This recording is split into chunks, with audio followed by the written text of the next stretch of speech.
جس کے پاس جو کچھ بھی ہوتا ہے اس نے وہی تقسیم کرنا ہوتا ہے، اس لیے لوگوں کے رویوں کا شکوہ نہیں کرنا چاہیے۔ یہ ضروری نہیں ہے کہ ہر کسی کی جھولیاں پیار، محبت، خلوص، اپنائیت اور بے غرضی جیسے موتیوں سے بھری پڑی ہوں، نہیں۔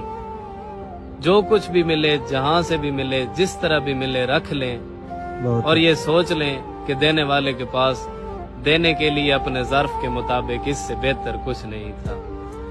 قصے میری الفت کے جو مرکوم ہیں سارے، آ دیکھ تیرے نام سے موسوم ہیں سارے، بہت اچھا۔ بس اس لیے ہر کام ادھورا ہی پڑا ہے۔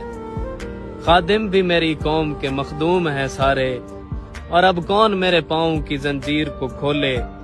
حاکم میری بستی کے بھی محکوم ہیں سارے، اور شاید یہ ظرف ہے جو اب تک خاموش ہوں، ورنہ تو تیرے عیب بھی معلوم ہیں سارے، اور ہر جرم میری ذات سے منسوب ہے محسن۔